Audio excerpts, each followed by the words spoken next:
मैं हूँ दीवाना तेरा मौसम है मस्ताना उस पे दिल।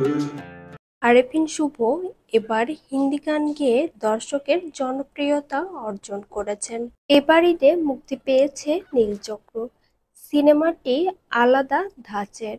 আরেফিন শুভ বলেছেন, ভিন্ন ভিন্ন গল্পে ভিন্ন ভিন্ন চরিত্রের ডাইমেনশন নিয়ে আপনাদের সামনে হাজির হতে চাই, যাতে নির্দিষ্ট কোনো গণ্ডিতে বাধা পড়ে না যায়। সেই অভিপ্রায় থেকে নীলচক্র সিনেমা করা।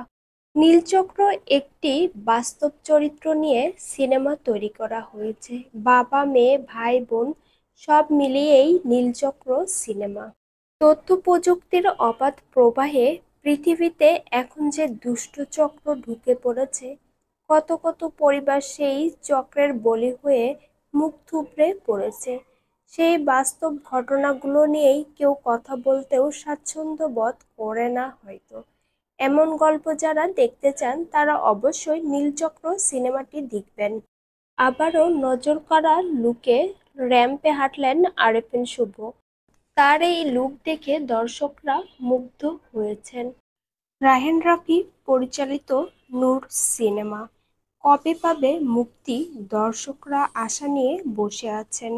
কবে দেখবেন এই সিনেমা?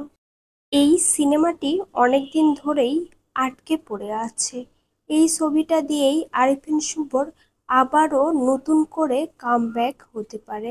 একের পর এক অ্যাকশন ঘরানার ছবির পর এমন নিখাদ প্রেম আর পাগলামির একটা ছবি সবার হৃদয় ছুঁয়ে যেতে পারে। এই সিনেমাটি দেখে দর্শকরা কান্না করবেন। দর্শকেরা দারুণ প্রেমের গল্প এই সিনেমা। তবে কবে পাবে মুক্তি? রাহেন রাফি কি এবার একটু ভাববেন কবে এই সিনেমা মুক্তি পাবে? দর্শকরা জানতে চাচ্ছেন। কাজ শেষ হয়ে গিয়েছে অনেক দিন আগে। ছবিটা যদি অনেক পরে মুক্তি হয় তবে ভালো কিছু বয়ে আনবে না। এই জন্যই নূর সিনেমাটি খুব শীঘ্রই মুক্তি দেওয়া উচিত। বিনোদন জগতের আপডেট পেতে অবশ্যই ইউটিউব চ্যানেলটি সাবস্ক্রাইব করুন ও ফেসবুক পেজটি ফলো দিয়ে সঙ্গেই থাকুন প্রিয় ভিউয়ার্স। ভিডিওটি লাইক কমেন্ট শেয়ার করতে ভুলবেন না।